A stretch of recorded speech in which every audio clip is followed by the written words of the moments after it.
Voici la vidéo d'entrée-sortie des jeux de février 2025. Donc c'est la vidéo dans laquelle je vous présente les jeux que j'ai achetés pendant le mois et les jeux que je compte vendre, en vous expliquant à chaque fois pourquoi, comment. Le but du jeu, c'est pour moi d'essayer de devenir un peu plus raisonnable et d'équilibrer un petit peu le nombre de jeux que je possède et le nombre de jeux auxquels je peux jouer. Donc les jeux achetés, c'est des jeux dont je vais certainement parler plus tard sur la chaîne, soit en expliquant les règles, soit dans différents classements. Et les jeux que je vais vendre, je vous expliquerai pourquoi. Et généralement, c'est surtout pour faire de la place et parce que c'est des jeux auxquels je ne joue plus. Donc pour ce mois-ci, un peu plus raisonnable, j'ai acheté à peu près une dizaine de jeux. C'est encore beaucoup, mais c'est un peu mieux que le mois dernier. Et je vais essayer d'en vendre une vingtaine. Donc là, par contre, je me suis fait violence un petit peu et je me suis dit que il y a des jeux, il fallait les vendre parce que je n'y joue plus du tout. Donc pour les jeux achetés, donc là en premier, je vais vous présenter les jeux qui sont sortis en français. Donc les jeux trouvables assez facilement en boutique. Et ensuite, je vous montrerai les jeux achetés en import, en étranger, donc un peu plus compliqué à trouver, mais pas moins intéressant. Donc pour les jeux en français, j'ai acheté deux nouveaux Roll & Write. La nouvelle version de Rolling Realms, version Redux, c'est en gros une deuxième boîte. Il y a déjà une première boîte qui existe en français.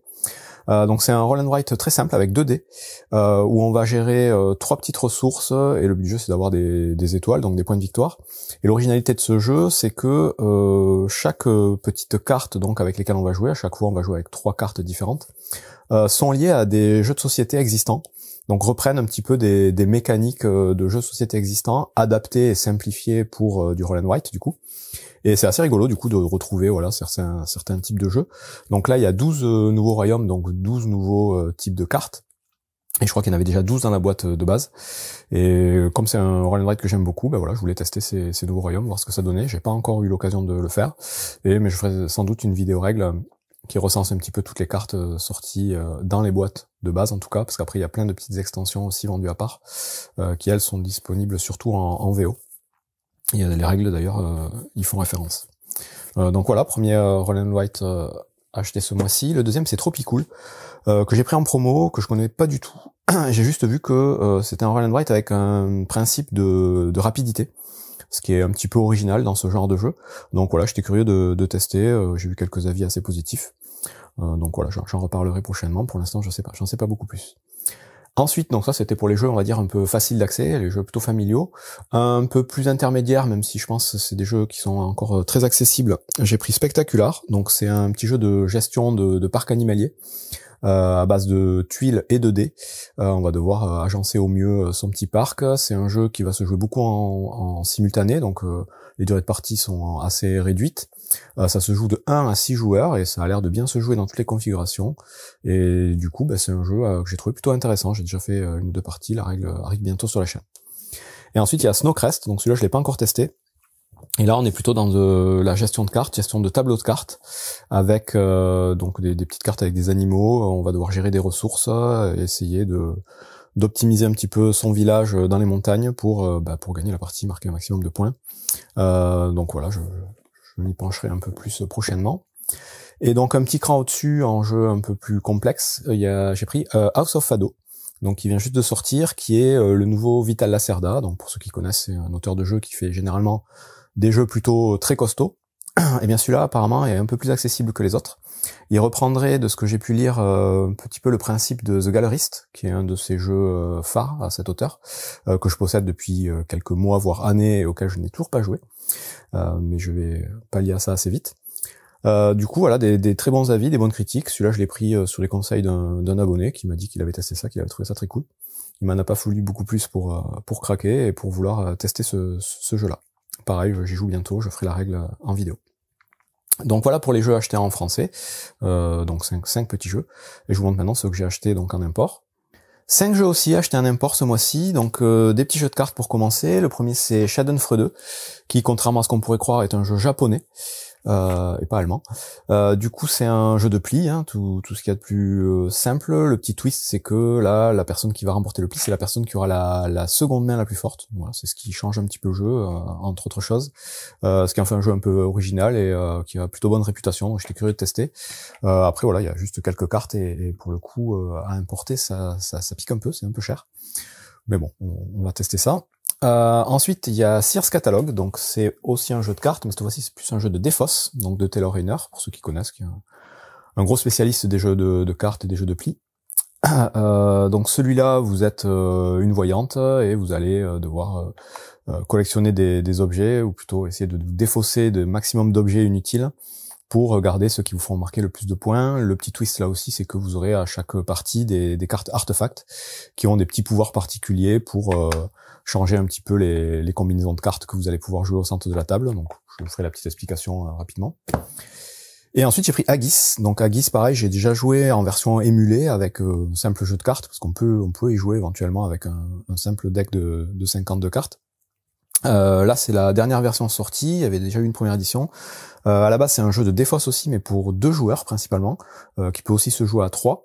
Et dans la nouvelle version ils ont fait une règle aussi pour jouer à 4 en équipe. Donc voilà, je voulais avoir la boîte, parce que je compte faire une petite vidéo des meilleurs jeux de défausse assez prochainement. Je suis en train de la préparer, donc c'est quand même mieux de présenter les jeux avec le bon matériel plutôt que avec des émulations. Donc je vous parlerai aussi peut-être du jeu Rage assez prochainement, qui est aussi un jeu de plis, qui a énormément de cartes et qui permet surtout d'émuler énormément de jeux de cartes. Donc ça peut être intéressant de vous présenter ça. Bref, voilà pour les petits jeux de cartes. Ensuite, j'ai pris Rebirth, donc un des derniers jeux de Reiner Knizia, un très très célèbre créateur de jeux, que beaucoup doivent connaître. Donc pour 2 à 4 joueurs, à partir de 10 ans, des parties de 60 minutes environ. Donc je trouvais la couverture plutôt chouette. Bon, c'est pas pour ça que j'ai acheté le jeu non plus, c'est surtout qu'il avait bonne presse. J'en sais pas beaucoup plus encore, j'ai pas encore joué, mais ça a l'air d'être voilà un petit jeu de placement sur un territoire. Voilà, il y en a beaucoup qui disent que ça ressemble un petit peu à Babylonia, du même auteur, qui est très cool aussi. Donc voilà, je testerai ça bientôt. Et enfin le dernier, et pas des moindres, c'est on va dire la bonne surprise du mois. Donc chaque mois il y a toujours un petit jeu qui sort un peu du lot. Le mois dernier c'était Mistwind, que j'étais content d'avoir trouvé. Cette fois c'est celui-là, Moon Colony et Bloodbath, un jeu sorti de nulle part, dont j'avais pas du tout entendu parler, du créateur de Dominion, et c'est pour ça que je l'ai pris à la base. Et j'ai déjà testé, et j'ai trouvé ça vraiment très original, très cool. Donc pareil, je vous expliquerai la règle très rapidement, elle sera peut-être déjà sur la chaîne au moment de cette vidéo. Donc c'est un jeu on va dire de deck building commun. On va créer un deck de cartes, et il va falloir développer une colonie donc sur la Lune, comme son nom l'indique, mais c'est un jeu assez méchant, où ça va peut-être plutôt être un jeu de survie, où il va falloir essayer de faire survivre sa population le plus longtemps possible. Le but du jeu, c'est d'avoir le plus de population dans sa colonie à la fin de la partie parmi tous les joueurs. Très sympa, illustration plutôt cool, un thème un peu rigolo, et vraiment la bonne surprise de ce mois-ci. Donc on va passer du coup au jeu maintenant que je compte revendre ce mois-ci. Voici donc dans un premier temps les 11 jeux édités en français dont je compte me séparer pour ce mois de février 2025. Donc je vais pas rentrer dans le détail de chaque jeu pour expliquer ce que c'est, je vais juste vous dire en 2 mots pourquoi je compte m'en séparer. Donc le premier c'est The Battle at the Campbell Cascade, c'est un jeu que j'ai depuis un certain nombre d'années, je crois qu'il est sorti en 2013 ou 2014. J'ai fait quelques parties, donc thème super original, ça simule un petit peu des parties de jeux vidéo, de jeux de shoot 'em up de l'époque. Donc plutôt sympa dans le genre, c'est assez bien foutu, j'ai fait pas mal de parties, mais ça fait une éternité que je l'ai pas sorti, et honnêtement je suis pas sûr de le ressortir un jour, donc voilà, je le mets en vente.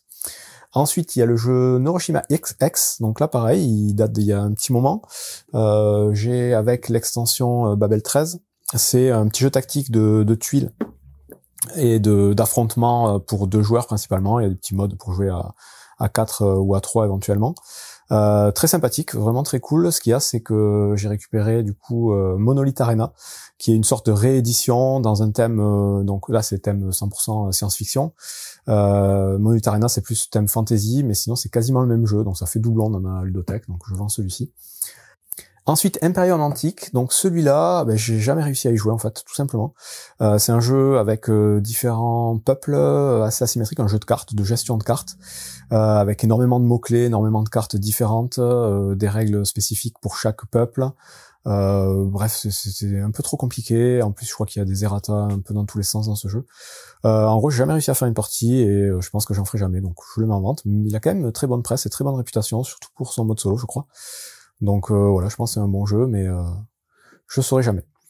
Bounty Hunter, un jeu de draft en simultané, très rapide à jouer, très simple à mettre en place, plutôt sympa, donc sur le thème de Star Wars, mais j'en ai fait le tour tout simplement, donc je fais pas mal de parties en jeu de draft, j'estime qu'il y en a des un peu plus intéressants que je préfère. Black Sonata, ensuite un jeu solo uniquement, donc assez particulier, donc au niveau de son thème déjà, mais au niveau aussi de ses mécaniques, donc on est dans du mouvement caché, déduction, mais pour un joueur. Donc c'est plutôt sympa dans le genre, mais pareil, des jeux solo, j'en ai des plus intéressants, celui-là je suis pas sûr de le ressortir un jour. Donc je le mets en vente. Mosquito Show, c'est on va dire du jeu un peu abstrait, tactique, de déplacement et de gestion pour 2 joueurs. Pareil, j'ai fait quelques parties, c'est sympa, mais voilà, ça m'intéresse plus trop aujourd'hui. Legacy of You, excellent jeu solo de Shem Phillips, donc un jeu en campagne, où on va un peu narratif, où il va se passer des choses en fonction de si on gagne ou si on perd les parties. Ça va équilibrer un petit peu. Très chouette, pour le coup j'ai fini la campagne et je pense pas y rejouer, donc tout simplement, voilà, je m'en débarrasse. Imperial Struggle, donc ça c'est le gros jeu de la sélection, que je mets en vente justement parce qu'il est trop gros. J'ai fait 2 parties, la deuxième finit de m'achever en fait, donc au niveau des règles c'est très complexe. J'ai fait l'explication d'ailleurs sur la chaîne si ça vous intéresse. Et au niveau de temps de jeu, c'est interminable, ça dure c'est 3-4 heures la partie. Après c'est quand même super intéressant, le jeu a une très bonne réputation, pour ceux qui aiment les gros jeux costauds d'affrontement pour 2 joueurs, c'est très chouette, mais moi c'est trop pour moi. Onboard, donc un jeu flip and write, donc un jeu à cocher, un des premiers donc dont je me débarrasse de ma collection. J'ai énormément de jeux à cocher et il faut que je fasse le tri dedans, donc voilà, c'est celui-là qui part en premier. Il reste malgré tout très très cool, hein. C'est un jeu pour 2 joueurs exclusivement et ça marche bien, mais voilà, j'ai d'autres jeux qui m'intéressent plus, donc je vends celui-ci. Ensuite en dessous il y a Sixt, donc là c'est du pur jeu abstrait pour 2. Là encore j'ai une bonne collection de jeux abstraits pour 2 joueurs, je ferai déjà je pense un classement dans pas trop longtemps. Pour moi, celui-là, c'est un des moins bons, donc le principe est quand même assez original, assez intéressant, mais je préfère m'en séparer. Et enfin, Circles, très chouette aussi, j'ai fait la règle aussi sur la chaîne. Un petit jeu vraiment très familial, de pichenette, assez original, avec un principe de roue circulaire pour faire différentes actions. Donc il y a 2 plateaux, donc 2 jeux différents en fait, en un. Donc très très cool, pareil, j'en ai fait quelques parties, et je pense en avoir fait un peu le tour, sans mauvais jeu de mots. Donc voilà pour les jeux en français que je vais mettre en vente ce mois-ci. Et on va passer donc au jeu en VO. Et voici les 7 jeux en VO dont je souhaite me séparer ce mois-ci. Le premier, Black Dragon Guild, donc pas beaucoup de monde a dû en entendre parler de celui-là. C'est un petit jeu d'Heroic Fantasy où il va falloir remplir des missions grâce à des cartes personnages. Donc j'ai beaucoup aimé les illustrations, les cartes de ce type-là. Voilà, c'est assez sympa, un style assez particulier qu'on n'a pas l'habitude de voir. Et le jeu, j'ai trouvé finalement pas assez immersif au niveau du thème, c'est presque un jeu abstrait en fait. Bon, ça m'a un peu déçu, mais voilà, ça reste un jeu assez original et très peu connu. Donc il y a une extension qui vient avec, qui apporte quelques petites subtilités supplémentaires. C'est un jeu correct, mais voilà, c'est pas un jeu qui mérite de rester dans ma ludothèque. Ensuite, la grosse boîte, donc au centre, si c'est The Reckoners, c'est un jeu coopératif. Un jeu de super-héros dont l'histoire fait beaucoup penser à The Boys, pour ceux qui connaissent la série, ou le comics. Donc là, c'est exactement le même type de scénario, la même histoire. Donc je me suis demandé si c'était pas un plagiat, mais bon, c'est 2 choses parallèles qui sont assez connues d'ailleurs aux États-Unis, un peu moins en France, surtout The Reckoners. Donc jeu coopératif, tout à fait surédité, avec plein de petits plateaux en plastique, des petites figurines, des petites cartes. Enfin voilà, c'est assez énorme en termes de matériel. En termes de jeu, ça fonctionne très très bien. Franchement, j'ai fait quelques parties, j'ai trouvé ça sympa. Mais les jeux coopératifs, c'est quand même pas mon gros délire à la base, et du coup, je suis pas sûr de beaucoup y rejouer.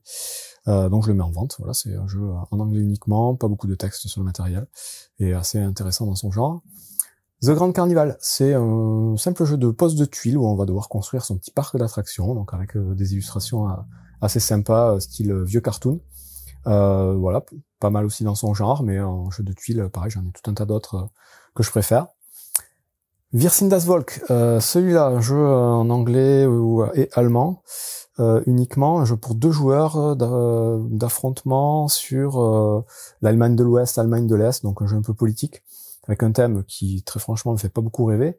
Je l'avais pris parce qu'il avait quand même de très bonnes critiques dans son genre, donc vraiment un jeu... faut aimer voilà les jeux un peu austères en termes de matériel et de mécanique de jeu, du card driven, donc on a des cartes et on va falloir essayer de gérer au mieux sa partie de l'Allemagne. Je suis passé complètement à travers, donc j'ai pas du tout aimé. J'ai fait qu'une partie, j'ai pas du tout envie d'y revenir, mais pourtant il y a beaucoup de gens qui trouvent ça génial, donc voilà, s'il y en a un qui veut tester, c'est en vente. Expression ensuite, donc en VO, le jeu je crois doit sortir en français cette année, un petit jeu de cartes coopératif de guessing, où il va falloir deviner les cartes dans la main des autres joueurs. Mécanique assez intéressante, jeu plutôt sympa, mais un peu trop dur et un peu trop hasardeux à mon goût. J'ai beaucoup aimé mes premières parties, mais au bout d'un moment je m'en suis un peu lassé, donc voilà, je le mets en vente. Ultimate Dibs, donc en anglais uniquement aussi, très peu connu aussi. C'est un petit jeu donc en équipe qui fait beaucoup penser à Codenames dans le genre. On va étaler des cartes au centre de la table, sauf que c'est beaucoup plus soumis à interprétation, beaucoup plus soumis à débat. Et du coup, ça m'attire un peu moins. J'aime moins le fait de devoir justifier les choses, tomber d'accord. Ça peut créer un peu des conflits. Malgré tout, voilà, c'est une alternative originale à Codenames. Si vous voulez tester un truc un peu différent. Mais voilà, en anglais, c'est quand même sur des mots, donc il faut avoir un certain niveau d'anglais, je pense, pour y jouer, même si on peut l'adapter en français. Et enfin, le dernier, c'est Gnomopolis, donc pareil, un jeu pas très connu a priori, qui est sorti donc que en anglais et je crois portugais. Simple jeu de gestion de ressources, donc de gestion de petits gnomes, assez efficace, qui fonctionne, mais voilà, qui est pas non plus extraordinaire, et auquel je ne rejouerai pas, je pense. Et c'est pour ça qu'il est en vente ce mois-ci. Et on a fait le tour des entrées-sorties de Meldothèque pour ce mois de février 2025. Donc encore une fois, l'idée c'est de vous montrer les jeux qui m'ont intéressé, que j'ai achetés et dont je vais certainement reparler sur la chaîne pour des raisons diverses. Et à contrario, les jeux dont je souhaite me débarrasser parce que j'ai suffisamment joué ou pour d'autres raisons que je vous explique brièvement. Ça vous permet de voir un petit panorama de jeux un peu différents, même si je passe vite dessus. Ça peut peut-être intéresser certaines personnes. Bon jeu!